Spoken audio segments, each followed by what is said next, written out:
हमारे उद्धव बाला साहब ठाकरे के सांसद जो है वो गैर हाजिर हो गए, संसद छोड़ के चले गए, तो हमको ये लगा कि ये बातें उनके कानों तक पहुंचनी चाहिए। आपके खासदार लोग 9 खासदार लोग जो वॉकआउट किए हैं, उससे ये चीज पता चल गई कि आप लोग को हमारे लिए स्टैंड लेना नहीं है। उद्धव साहब से मिलने के लिए कुछ मुस्लिम समाज के लोग गए थे, बॉडीगार्ड ने साइड में कर दिया, ये शिंदे साहब नहीं करते। ये राजनीति का बड़ा दुर्भाग्यपूर्ण चैप्टर है कि संजय राउत जैसे इतने सीनियर सांसद से इस तरह की भाषा का हम लोगों को बिल्कुल एक्सपेक्टेशन नहीं है।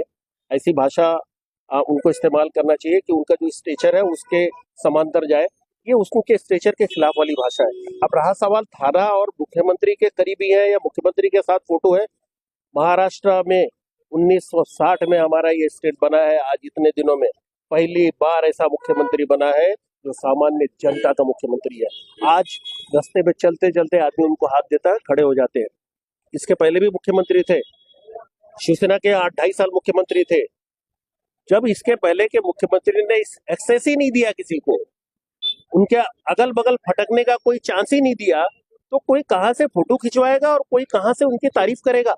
आज ये मुसलमान, देखो ये एक नैरेटिव है, ये बिल्ड किया जा रहा है क्योंकि मुख्यमंत्री साहब का जो ये हम लोग उनके वोटर है और हम उनके वोटर है और we are proud to be voter, उनके वोटर। उन्होंने कहा हमको गर्व है क्योंकि हमने जिसको वोट दिया था वो आज मुख्यमंत्री बना है, और मुख्यमंत्री बनने के बाद आज इन 2-2.5 सालों में उन्होंने पूरे महाराष्ट्र की काया पलट कर दिया है।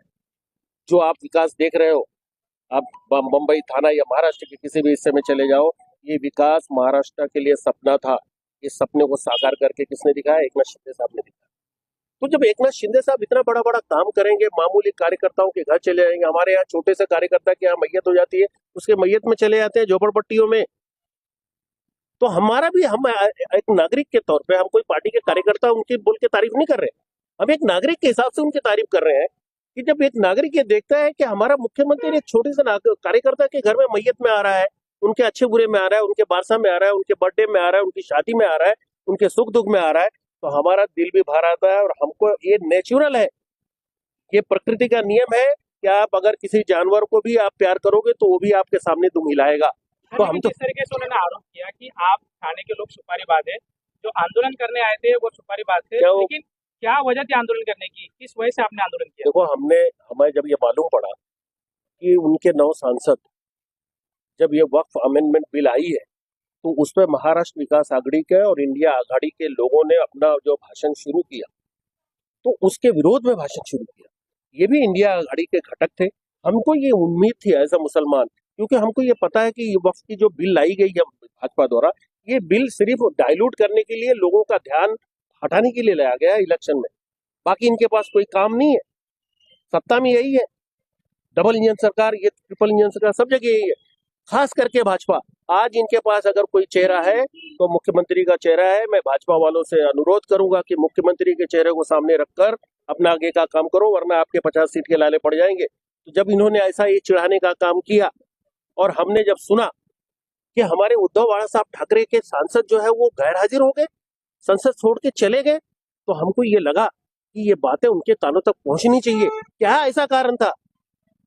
उस दिन तो कुछ नहीं था, बिल ज्वाइंट सिलेक्ट कमेटी में जा रही थी, पहले तो नहीं मालूम था ना आपको। ये तो जब एनडीए आघाड़ी वालों ने इस पर ऑब्जेक्शन उठाया, नीतीश कुमार की पार्टी ने, माननीय रेड्डी, वो आंध्रा की पार्टी ने, जब वो उनके ऊपर ऑब्जेक्शन लिया, तब उन्होंने ज्वाइंट सिलेक्ट कमेटी में भेजा। उसके पहले इन्होंने विरोध नहीं किया। इनके 9 सांसद जाके कैंटीन में बैठ के वहां पर आराम से खाना खा रहे हैं। तो हम आहत हुए कहीं ना कहीं। देखो, एज अ मुसलमान हम आहत हुए।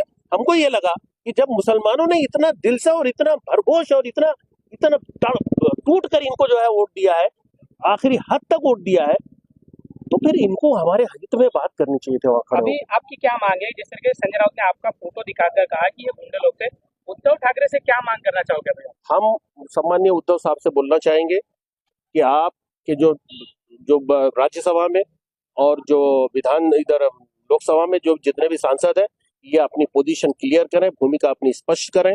अगर ये इस तरह की भूमिका लेंगे तो हमारे मन में जो है ये आएगा कि हमसे गलती हो गई कहीं ना कहीं, और आगे ऐसी गलती हमें नहीं दोहरानी चाहिए।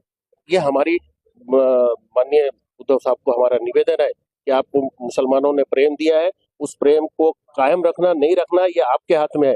और अगर इस तरह का कृत्य हुआ तो आगे आप ग्रांटेड नहीं लेना मुसलमानों का वोट। हमने वोट दिया है और वोट इसलिए दिया था कि हमको लगा था कि जो महाराष्ट्र में आपके साथ जो अन्याय हुआ है, नहीं भाई हमको उसका हक अदा करना पड़ेगा। लेकिन आपके खासदार लोग 9 खासदार लोग जो वॉकआउट किए हैं, उससे ये चीज पता चल गई कि आप लोग को हमारे लिए स्टैंड लेना नहीं है। और ये पिक्चर उसी दिन क्लियर हो गई जिस दिन आपके 9 के 9 मेंबर ऑफ पार्लियामेंट वॉकआउट किए। वक्फ बोर्ड अमेंडमेंट का जो बिल आया था, हर पार्टी ने, अपोजिशन पार्टी ने उसका विरोध किया। हमें भी उम्मीद थी कि आपके 9 के 9 सांसद विरोध करेंगे। और बड़ी अफसोसजनक बात यह है कि राउत साहब सुबह सुबह उठ करके न्यूज पे आके डिबेट की बात करते हैं।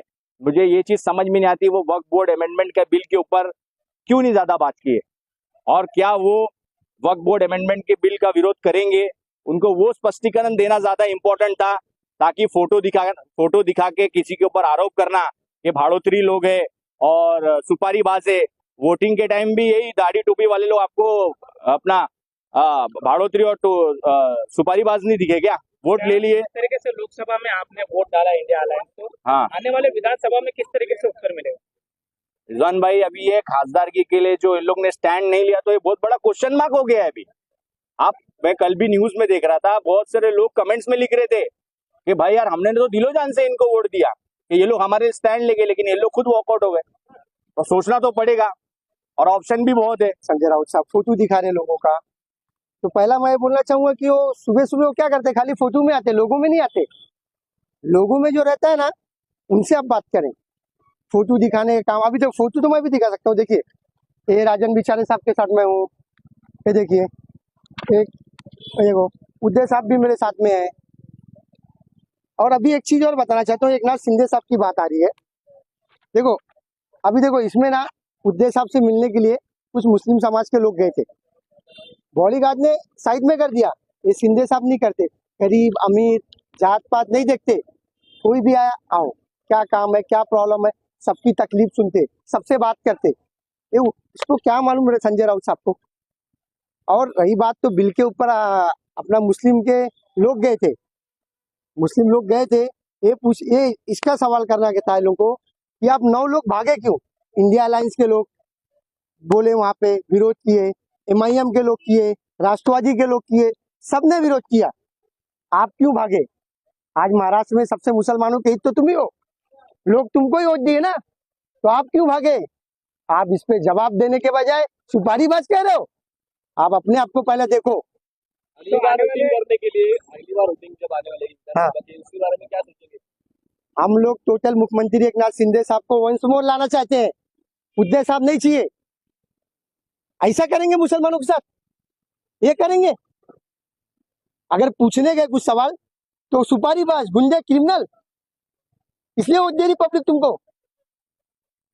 हम लोग वंस मोर वापस मुख्यमंत्री एकनाथ शिंदे साहब को मुख्यमंत्री बनना देखना चाहते हैं।